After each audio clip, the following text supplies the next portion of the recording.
오늘 본문의 말씀이 나와 있는 에베소서는 옥중서신이라고 부릅니다. 사도 바울이 로마의 감옥에 있을 때 지었다라고 해서 옥중서신이라고 저희가 부르는데요. 특별히 에베소에 있는 교회를 향해서 쓴 편지가 에베소서입니다. 이 에베소에 있는 교회는 사도 바울이 2차 전도여행 말미에 잠깐 들렸던 곳이고, 그리고 3차 전도여행을 할 때 약 한 3년 정도 머물면서 꽤나 오랜 기간 동안 사역을 했던 곳이 에베소라는 지역입니다. 이 에베소는 3대 국제무역 도시 중에 하나로서 굉장히 번창했던 도시였습니다. 특별히 그곳에는 세계 7대 불가사의 중에 하나인 아르테미스 신전이라는 것이 있는 곳입니다. 그래서 종교적인 성지죠. 물론 우상이긴 하지만. 그래서 그곳에서 수많은 사람들이 마치 성지순례처럼 아르테미스 신전에 와가지고 제사도 드리고 그랬던 일들도 많이 있었고요. 종교적으로, 무역으로, 또 상업적으로, 행정적으로 그 소아시아, 지금 현재 터키의 소아시아 지역의 굉장한 중심지 중에 하나였습니다. 그런 어떤 적진의 한가운데서 사도 바울이 복음을 전하는 복음의 사역을 감당하게 되었습니다. 그래서 한 3년 정도 하나님의 말씀을 열심히 가르치니까 또 하나님께서 이 사도 바울의 손을 통해서 굉장히 놀라운 일들을 많이 일어나게 하셨습니다. 그래서 예를 들면 사도 바울이 가지고 있는 손수건이나 앞치마 같은 거를 이제 병든 자에게 얹으면은 그 병이 떠나가고요. 귀신 들린 사람이 있어도 역시 다 이렇게 쫓겨나는 그런 놀라운 역사들이 굉장히 많이 일어났습니다. 이 사도 바울이 3년 동안 사역하면서 그곳에서 얼마나 유명해졌든지 길거리 지나다니면서 막 이렇게 방황하면서 마술을 행하는 그런 사람들조차도 바울을 따라할 정도로, 그래서 막 돌아다니면서 내가 바울이 믿는 예수님을 의지하여 말하노니 귀신아 떠나가라 이런 식으로 바울을 흉내내면서 쫓아다닐 정도로 그런 식으로 바울이 굉장히 많이 유명해졌습니다. 근데 그렇게 바울이 유명해지다 보니까 곤란해진 사람들이 생겼습니다. 그 사람들은 누구냐면 이제 그 에베소에서 아데미 신의 신상을 파는 사람들이 있었습니다. 그러니까 이제 거기는 종교적인 성지다 보니까 그런 이제 작은 조각이나 아니면 이런 우상들을 만들어서 파는 사람들이 있었는데, 이제 그런 사람들이 곤란해지게 됐습니다. 왜냐하면 바울이 가는 곳마다 이제 전파하기를 사람의 손으로 만든 것은 무엇이든지 신이 아니다. 그런 것들은 다 가짜 신이다. 그러니까 이런 식으로 이제 이야기를 하고 복음을 전파하고 다니니까 이렇게 우상을 만드는 사람들이 점점 수입이 떨어지는 거예요. 사람들이 믿지도 않고. 그래서 이 사람들이 막 폭동을 일으켜가지고 사도 바울을 잡아서 죽이려고 하는 그런 사건까지 일어날 정도로 에베소에서 굉장히 떠들썩하게 사도 바울이 많은 사역들을 했습니다. 굉장히 열심히 사역을 했죠. 한 3년 정도까지. 자, 이런 에베소 교회를 향해서 쓴 편지가 에베소서입니다. 근데 이 에베소서에서도 가장 중요한 주제 중에 하나가 뭐냐면 하나님이 어디에 거하시는가, 하나님께서 누구 가운데 거하시는가 하는 질문이었습니다. 보통 이스라엘 사람들 같은 경우에는 하나님이 어디를 거하신다고 생각을 하냐면 성막이나 성전이나 그러니까 이런 건물들에 하나님께서 거하신다라고 생각을 했습니다. 물론 그 이야기가 맞기도 하죠. 왜냐하면 우리 구약 성경 출애굽기나 이런 데 이제 뒤쪽에 보시면 하나님께서 성막을 만들라고 하시고 또 그곳에서 하나님께서 가득한 영광 가운데 임재했던 것들을 보게 됩니다. 그리고 솔로몬이 성전을 만들고 난 다음에 또 역시 봉헌식을 할 때 하나님께서 거기에 영광 중에 거하셨던 내용들, 그런 것들이 나오거든요.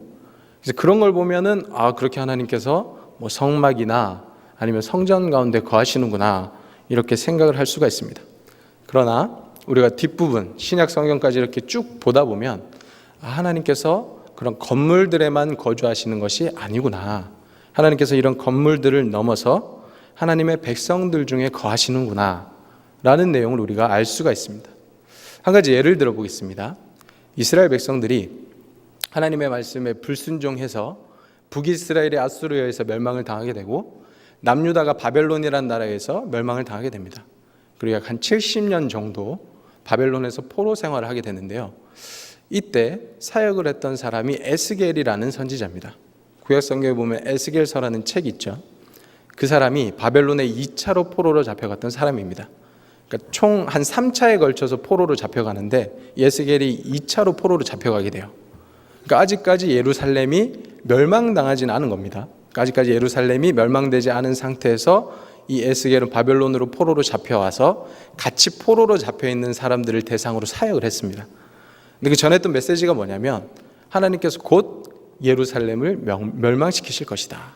그러니까 저 예루살렘 성에는 굉장한 죄악들이 많이 있기 때문에 하나님께서 저 땅을 심판하실 것이고 지금 우리처럼 포로로 잡혀와 있는 사람들이 소망이 있다. 그러니까 이런 식으로 이제 사역을 계속하는 거죠. 그 사람들이 사실은 굉장히 듣기 싫어했습니다. 왜냐하면 아직까지 예루살렘이 멸망하지 않았는데, 그리고 이제 자기들의 소망은 하나님께서 예루살렘을 회복시켜 주길 원했습니다. 이제 그런 소망을 가지고 자꾸 에스겔이 하는 이야기를 들으니까 기분이 나쁜 거예요. 아니 자기가 뭐길래 저런 식으로 말도 안 되는 예언을 하는가? 그러니까 이런 식으로 계속 이제 에스겔을 공격을 했는데, 하나님께서는 하루는 이 에스겔을 환상 중에 예루살렘 성으로 데리고 가십니다. 지금 현재 에스겔은 어디 있냐면 바벨론 땅에 있는 그발 강가라는 곳에 있어요. 그곳에서 같이 포로로 잡혀온 사람들이랑 같이 살고 있었는데, 하나님께서 환상 중에 예루살렘 성으로 싹 데리고 가신 다음에 그곳에서 이루어지고 있는 수많은 죄악들을 보게 하십니다. 우상 숭배는 기본입니다. 하나님의 성전 안에서 가증한 우상들, 가증한 곤충들 이런 걸 보고 그것들을 막 숭배하고 있고요. 그리고 하나님의 전 안에서 하나님의 전은 뒤로 등 뒤로 하고 동쪽을 향해서 태양신을 경배하고 있고요. 그러니까 그런 수많은 죄악들에 대해서 하나님께서 에스겔에게 낱낱이 다 보여주십니다. 그리고 그 환상 마지막 부분에 어떤 내용이냐면 하나님께서 그 성읍을 떠나시는 장면이 있습니다. 하나님의 영광이 예루살렘 성읍을 떠나가지고 성전의 동쪽 땅에 있는 산, 그러니까 우리가 흔히 감람산이라고 이야기하는 그곳으로 옮겨가시는 장면을 보여주십니다. 하나님의 영광이 그곳을 떠난 거예요. 그러니까 예루살렘 성전을 떠난 겁니다. 아직까지 예루살렘 성전이 멸망하지 않았습니다. 아직까지 무너져 내리지 않았고 완전히 남유다가 멸망하지 않은 상태이지만 하나님께서 이미 하나님의 영광이 떠났다는 것을 보여주시는 것이죠. 하나님의 영광이 거기를 떠나서 어디로 가실까요? 하나님이 바벨론 땅에 있는 이스라엘 백성들한테 가시는 거예요. 그래서 포로로 잡혀와 있는 그 공동체 가운데 하나님께서 함께 하신다는 것이죠. 그러고 난 다음에 70년이 지난 이후에 하나님께서 또다시 예루살렘으로 돌아온다라는 내용이 스가랴서에 나옵니다. 그러니까 이걸 보시면요, 하나님께서 어떤 건물 중에 거하시는 게 아니고 하나님께서 하나님을 믿는, 하나님을 섬기는 백성 중에 거하신다라는 내용을 알 수가 있습니다. 즉 하나님께서는 특정한 건물 가운데 거하시는 것이 아니고 특정한 사람들과 함께 하십니다. 그 특정한 사람들은 누구냐면 하나님의 백성들이죠. 하나님께서 성막 가운데 함께 하시고 성전 가운데 함께 하시는 이유는 뭐냐면 그 성막에 예배하러 오고 그 성전에 예배하러 오는 하나님의 백성들이 있기 때문에 하나님께서 그곳에 거하신다라는 것입니다. 그렇다면 여기서 우리는 질문이 한 가지 생깁니다. 그게 뭐냐면 그러면 하나님께서 함께 하시는 하나님의 백성은 누군가? 이런 질문이 생기죠. 그런데 이 부분에 대해서 오늘 우리가 본문에서 봤듯이 사도 바울은 일반적인 유대인들의 생각을 완전히 부숩니다. 완전히 깨버리고요, 새로운 이야기를 합니다. 그게 뭐냐면 누구든지 예수님을 믿는 사람은 하나님의 백성이 될 수 있다. 우리는 전혀 놀라지 않습니다. 왜냐하면 우리는 너무 당연한 이야기죠. 어렸을 때부터 교회에서 들어오기도 하고 또 우리 자체가 사실은 유대인들에게 이렇게 비춰봤을 때 이방인들이잖아요. 당연히 예수님을 믿으면 유대인이나 헬라인이나 한국인이나 미국인이나 다 상관없이 다 하나님의 백성이 될 수 있다. 우리는 그런 믿음을 다 가지고 있습니다. 근데 이 믿음이 유대인들에게는 없어요. 유대인들은 어떻게 생각을 하느냐? 자기들만 하나님의 백성이라고 생각합니다. 자기들만 하나님께서 선택을 하시고 자기들만 선민이고 자기들만 구원을 받는다라고 생각을 했습니다. 근데 그런 유대인들을 향해서 사도 바울이 아니다. 하나님께서는 하나님을 믿는 사람, 예수님을 믿는 사람들은 전부 다 하나님의 백성으로 삼아 주시더라. 내가 여기저기 다니면서 이방인들을 많이 전도했는데 그 사람들이 전부 다 예수님 믿고 우리가 받았던 성령을 받고 그렇게 하나님께로 돌아오더라. 그 사람들이 전부 다 하나님의 백성들이 아니냐, 이렇게 이야기를 하는 거죠. 근데 거기에 대해서 유대인들은 굉장히 반발을 합니다. 왜냐하면 자기들만 하나님의 백성이어야 되거든요. 자기들이 하나님의 율법을 받았고 자기들이 제사장이 있고 자기들이 하나님을 섬기는 성전이 있고 그렇기 때문에 우리들만 하나님의 백성이고 우리들만 하나님께서 사랑하시는 사람들인데 이방인들이 무슨 말도 안 되는 소리냐, 이런 식으로 이야기를 하는 거죠. 근데 그런 부분들에 대해서 사도 바울이 로마서나 이런 데를 통해서 끊임없이 하는 말은 우리가 뭐 율법의 행위나 우리의 노력이나 아니면 우리의 혈통으로 말미암아 하나님의 백성이 되는 것이 아니고 우리가 믿음으로 말미암아 예수님의 은혜로 하나님께서 불러주신 사람들은 전부 다 하나님의 백성이 된다. 그래서 우리는 누구도 자랑할 것이 없다. 우리가 뭐 유대인이라고 아브라함의 후손이라고 하나님께서 우리를 선택하셨다고 해서 우리에게 율법을 주셨다고 해서 그렇다고 해서 우리가 뭐 다 하나님의 백성인 줄 아느냐? 아니다. 육체의 할례를 받은 사람들이 진짜 아브라함의 자손이 아니고 마음의 할례를 받아야 된다. 그러니까 그런 식으로 이야기하면서 계속해서 하나님의 백성이 누구나 될 수 있다라는 이야기를 하고 있습니다. 우리는 전혀 놀랍지 않습니다. 그러나 유대인들은 이런 이야기를 들으면 굉장히 놀라운 이야기죠. 그리고 재미있는 것은 우리가 구약 성경을 보잖아요. 그러면 구약 성경에서 이스라엘 백성들과 함께 출애굽했던 사람들 중에 어떤 사람들이 있느냐면 그러니까 순수하게 이스라엘 백성들만 출애굽한 건 아니에요. 성경의 표현에 의하면 잡족들이 있습니다. 그러니까 애굽 땅에서도 이스라엘 백성들을 통해서 하나님을 알게 됐던 다른 이방 사람들이 있었던 것 같습니다. 그래서 그 사람들이 이스라엘 백성들이랑 함께 출애굽을 했어요. 같이 약속의 땅에 들어갔겠죠. 그리고 우리가 여리고 땅, 그 여리고 성을 점령하는 이야기를 보면 기생 라합이라는 사람이 나옵니다. 그죠? 이 라합이 그 정탐꾼들을 숨겨주고 결국에는 이스라엘 백성들에 의해서 구원을 받게 되죠. 그러고 난 다음에 약속의 땅 가나안 땅에 같이 들어가요. 그리고 다윗의 족보, 예수님의 족보에 오릅니다. 근데 이 라합이 이방 사람이에요. 그죠? 그 성경을 보다 보면은 그 가나안 땅에 들어간 사람 중에 또 어떤 족속들이 있냐면 모세의 장인. 모세의 장인은 이스라엘 사람이 아닙니다. 십보라라는 여인의 장인. 이 사람은 미디안 땅에 있었던 제사장이에요. 그러니까 이방신을 섬기는 제사장이었는데 그 사람이 겐이라는 족속입니다. 그러니까 완전 이방인이에요. 근데 이 사람들도 약속의 땅 가나안에 같이 들어가요. 그러니까 사실 우리가 성경을 좀 자세히 보면은 이 유대인들이 말도 안 되는 소리 하는 거예요. 왜냐하면 그 약속의 땅 가나안 땅에 들어간 사람들 중에도 이미 이방인들이 꽤 있습니다. 그리고 다윗의 족보에도 보면 이방인들이 있는 거예요. 그러니까 하나님의 백성이 누구나 될 수 있다는 거죠. 하나님을 믿고 하나님을 알고 하나님을 섬기는 사람들은 누구나 하나님의 백성이 될 수 있다라는 이야기인데 유대인들은 그런 것들을 잘 모르고 있다는 거죠. 그래서 바울이 오늘 본문의 말씀을 통해서 확실히 이야기를 합니다. 누구든지 예수님을 믿는 사람들은 하나님의 백성이다. 그래서 다시 오늘 본문 말씀을 보시면요. 2장 11절부터 다시 보겠습니다. 그러므로 생각하라. 너희는 그때 육체로는 이방인이요. 에베소 교인들도 다 이방인이었습니다. 손으로 육체 행한 할례를 받은 무리라 칭하는 자들로부터, 이 할례를 받은 무리라 칭하는 자들은 유대인이에요. 그러니까 유대인들로부터 할례를 받지 않은 무리라 칭함을 받는 자들이라.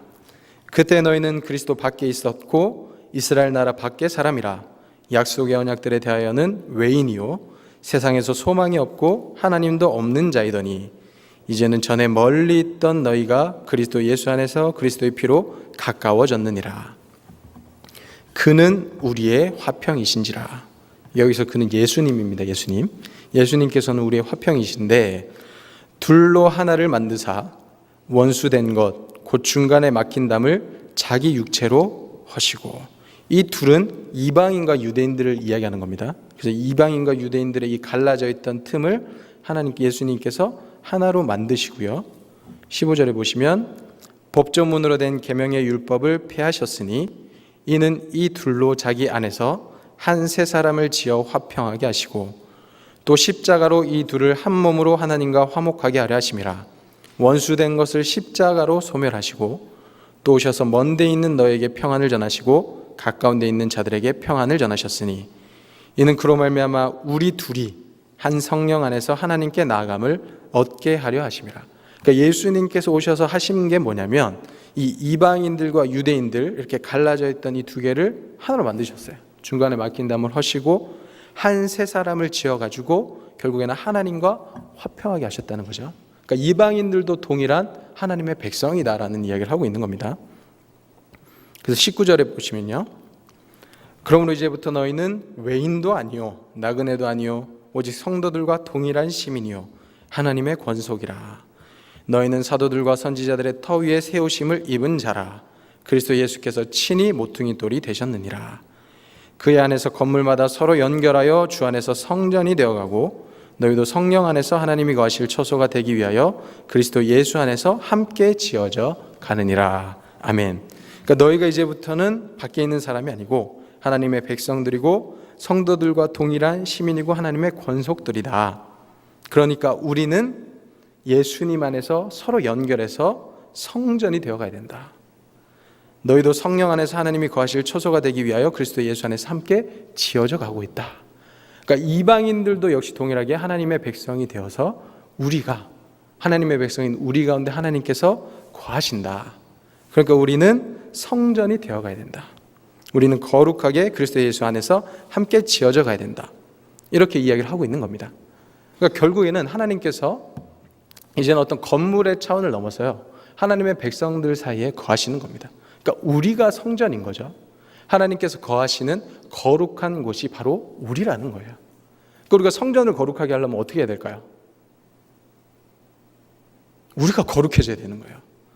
우리가 옛날의 습관들을 따라가는 것이 아니고 육신을 따라가는 것이 아니고 육신의 정욕을 따라가는 것이 아니고 성령의 소욕을 쫓아서 하나님께서 거하실 만한 거룩한 곳으로 끊임없이 우리를 만들어 가야 된다는 겁니다. 그래서 우리 한 사람 한 사람이 너무나도 소중한 거예요. 왜냐하면 우리가 하나님께서 거하실 처소니까. 그래서 4장 17절부터 24절까지 보시면요, 에베소 4장 17절부터 24절까지 말씀입니다. 바울이 계속해서 이렇게 이야기합니다. 그러므로 내가 이것을 말하며 주 안에서 증언하노니 이제부터 너희는 이방인이 그 마음에 허망한 것으로 행한 같이 행하지 말라. 그들의 총명이 어두워지고 그들 가운데 있는 무지함과 그들의 마음이 굳어짐으로 말미암아 하나님의 생명에서 떠나 있도다. 그들이 감각 없는 자가 되어 자신을 방탕에 방임하여 모든 더러운 것을 욕심으로 행하되 오직 너희는 그리스도를 그같이 배우지 아니하였느니라. 진리가 예수 안에 있는 것 같이 너희가 참으로 그에게서 듣고 또한 그 안에서 가르침을 받았을진데 너희는 유혹의 욕심을 따라 썩어져가는 구습을 따르는 옛사람을 벗어버리고 오직 너희의 심령이 새롭게 되어 하나님을 따라 의와 진리의 거룩함으로 지으심을 받은 새 사람을 입으라. 아멘. 그러니까 너희가 이제부터는 이방인들이 하는 것처럼 하지 말아라. 그동안은 원래 이방인이었어요. 그래서 뭐가 잘하는 것이고 뭐가 잘못하는 것이고 몰랐어요. 뭐가 죄인지도 몰랐습니다. 뭐가 거룩한지도 몰랐어요. 근데 이제 예수님을 알고 나니, 하나님의 말씀을 듣고 나니 어떻게 살아야 되는지 알게 된 거죠. 그러니까 알게 되었으면 그냥 아는 데서 그치는 것이 아니고 너희가 다시는 이방인처럼 행하면 안 된다. 예수님을 믿으면서 예수님을 알기 전처럼 너희는 살아가면 안 된다.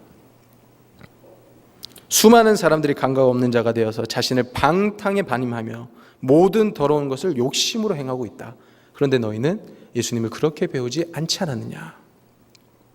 너희는 유혹의 욕심을 따라 썩어져가는 구습을 따르는 옛사람을 벗어버리고 하나님께서 지으신 의와 진리의 거룩함으로 지으심을 받은 새 사람을 입으라. 하나님께서 우리에게 이렇게 말씀하시는 거예요. 근데 말은 너무 좋습니다. 그러면은 내가 옛사람을 따르면 안 되고 새 사람을 입어야 되겠구나. 그러니까 새 사람으로 살아가야지. 이 말은 쉬운데 이게 실천하기가 어렵습니다. 그죠? 우리가 하나님의 말씀을 많이 잘 알잖아요. 그리고 유혹에 넘어가면 안 되겠다. 이 세상 사람들이 살아가는 대로 내가 살아가면 안 되겠다. 조심해야지. 이렇게 다짐은 합니다. 근데 사실 그렇게 살아가는 게 쉽지 않죠. 우리가 매일 넘어지고 유혹은 항상 있고 늘 우리를 넘어뜨리려 하고 쓰러뜨리려고 하는 마귀, 이 사탄의 계계는 항상 우리 주변에 있고. 그래서 제가 굉장히 중요한 비밀을 한 가지 알려드리겠습니다. 어떻게 하면은 이 마귀의 유혹, 그리고 이 우리의 옛 구습, 이런 것들에 완전히 100% 안 넘어질 수는 없겠죠. 최대한 적게 넘어지는 방법을 제가 가르쳐 드리겠습니다. 궁금하시죠? 네. 제가 이제 스트레스나 이런 것들을 받을 때 하는 게 있습니다. 그게 뭐냐면 운동을 해요. 그래서 이제 농구를 좋아하는데요. 예를 들어서 이제 옛날에 학창 시절에 학교를 다니게 되면 열심히 공부한다고 했지만 시험을 망치는 경우가 있지 않습니까? 시험을 망치고 나면은 계속 그게 머릿속에 이렇게 떠들어요. 그래서 시험에 대한 이야기 계속 생각납니다. 그러면은 이것을 잊기 위해서 어떻게 해야 되느냐? 내가 시험 망친 거 잊어야지. 시험 망친 거 잊어야지. 이러면은 잊혀집니까? 안 잊혀지죠. 그렇게 말하는 동안에도 자꾸 시험이 생각이 나는 거예요. 내가 시험 망쳤지. 계속 생각이 나는 거예요. 근데 이것을 이겨낼 수 있는 방법은 딱 하나 있습니다. 그게 뭐냐면 이제 저 같은 경우에는 운동장에 나갑니다. 운동장에 나가서 친한 분들을 모아서 같이 농구를 하는 거예요. 농구를 하면 그 시간만큼은 이 시험에 대한 생각이 하나도 안 들어요. 시험에 대해서 나는 죽은 거예요. 그죠? 농구에 대해서 살아있고 시험에 대해서는 죽은 거예요. 완전 잊혀졌습니다. 농구만 생각이 나는 거예요. 그리고 거기서 열심히 하고 이제 스트레스가 쫙 풀리고 시험에 대해서 잊어버리는 거죠. 그러니까 이것과 비슷합니다. 우리가 육체 정욕을 따르지 않기 위해서 이 세상의 구습을 쫓지 않기 위해서 어떻게 되느냐면 내가 이것을 하면 안 되지. 이 육체 정욕을 따르지 말아야지. 이것을 피해야지. 계속해서 그거를 생각하면은 내가 안 해야지 하는 순간에도 내가 그것을 계속 생각하게 돼요. 그래서 넘어지게 됩니다. 그럼 이것을 이겨낼 수 있는 방법이 뭐냐? 우리가 작정하고 선을 행하는 겁니다. 그러니까 하나님의 말씀에 따라서 열심히 선한 사업을 하는 거예요. 예수님을 믿는 사람들끼리 모이기를 힘쓰고요. 함께 말씀을 나누고 함께 하나님의 뜻을 구하고 그리고 함께 하나님의 선한 사업을 위해서 열심으로 일을 하는 거예요. 그렇게 될 때 우리가 육에 대해서는 죽게 되고요. 영에 대해서 살게 됩니다. 우리가 하나님의 일을 열심히 하고요. 성령의 소욕을 열심히 따라가다 보면 자연스럽게 우리는 육신에 대해서 죽어가게 됐어요. 근데 그러다가 또 이제 자칫 또 멈추고 선한 사업을 안 하고 교회 봉사 열심히 안 하고 이러다 보면은 또 다시 이제 옛날에 이런 것들이 막 올라오는 거죠. 그래서 어떻게 되느냐? 우리는 모이기에 힘써야 됩니다. 모여서 딴 것을 하는 게 아니고 하나님의 말씀 안에서 하나님께서 우리에게 원하시는 것이 무엇인지 끊임없이 발견해야 되고요. 또 그렇게 발견한 것들은 열심히 해야 합니다. 열심히 선을 따르고 선을 쫓아야 됩니다. 그러할 때 우리가 육신의 정욕을 따르지 않을 수 있습니다. 우리가 그러할 때 육체에 대해서 멀어질 수가 있습니다. 그래서 이 자리에 모인 모든 주님의 백성들에게 이런 하나님의 은혜가 있었으면 좋겠습니다. 우리가 끊임없이 하나님의 뜻을 구하고 하나님의 선을 쫓고 하나님께서 원하시는 일들을 할 때 모든 육체의 정욕들이 사라지고 잊혀지고 오직 하나님의 영광만이 드러나게 될 줄로 믿습니다. 그렇게 할 때 하나님께서 우리와 함께 하시며 또 무엇보다 우리 가운데 거하시며 우리가 하나님의 백성으로서 거룩하게 주님께 영광 돌리며 살아갈 수 있기를 간절히 소망합니다.